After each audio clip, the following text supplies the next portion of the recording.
আসসালামু আলাইকুম। আনিসাস daily blog and কিচেনে আপনাদেরকে স্বাগত জানাচ্ছি। আজ আপনাদের সাথে শেয়ার করব দুটি ডিম দিয়ে পুডিং বানানোর রেসিপি। প্রথমে ক্যারামেল বানিয়ে নিচ্ছি। চুলায় একটি ছোট পাত্র নিয়ে বসিয়েছি। তার মধ্যে 2 টেবিল চামচ চিনি ও একটু পানি দিয়েছি। ক্যারামেলটা আমি হালকা কালার করব। আমার বাচ্চারা হালকা কালার পছন্দ করে। আপনারা চাইলে একটু ডিপ কালার করে নিতে পারেন। ডিপ কালারটা দেখতে অনেক সুন্দর লাগে। আমি বাটিতে ক্যারামেলটা সেট করে নিচ্ছি। আমি ছোট ছোট দুটি বাটিতে আজকে পুডিং বানাবো। এখন পুডিংয়ের ব্যাটারটা রেডি করে নিব। একটি বাটিতে আমি 2টি ডিম ভেঙে নিয়েছি। তার মধ্যে 1/3 কাপ চিনি দিয়েছি। চিনিটা ভালো করে ফেটিয়ে নিব।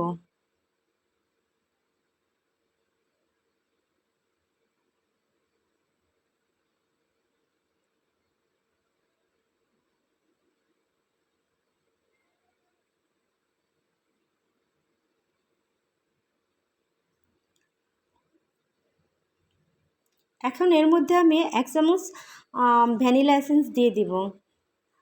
আসলে ভ্যানিলা এসেন্সটা দিলে ডিমের যে একটা গন্ধ সেটা আসে না। এখন 1/4 কাপ গুঁড়া দুধ দিব।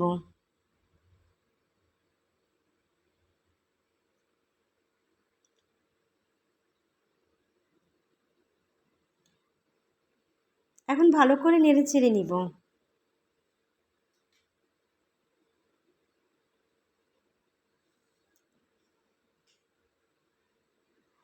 আমি আগে থেকেই লিকুইড দুধ ঘন করে জাল করে নিয়েছি, বড় 1 কাপ।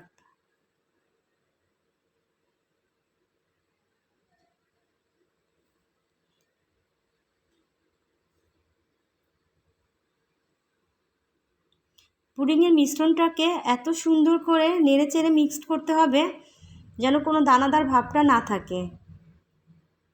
আপনারা ইচ্ছে করলে ডাল ঘুটনি দিয়ে বড় একটা পাত্রে নিয়ে এটাকে ভালো করে ফেটিয়ে নিতে পারেন।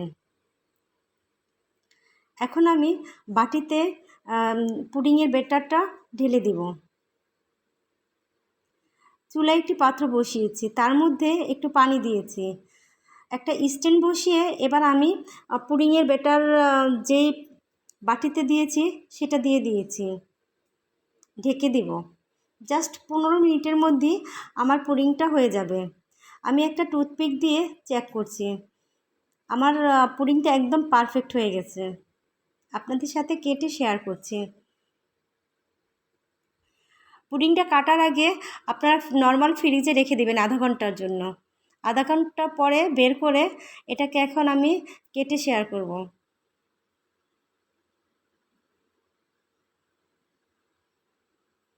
হয়ে গেল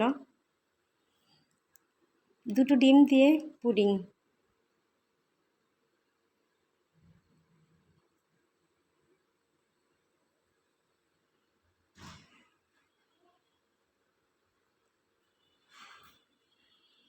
পুডিংটা আমি ছেঁকি না, আসলে কি ছেঁকলে যে ছোট ছোট মানে কি ওই যে সর ওটা অনেক পুষ্টিকর, ওটা চলে যায়, সেজন্য আমি এটা ছেঁকি না। জাস্ট ওটা খেতেও ভালো লাগে।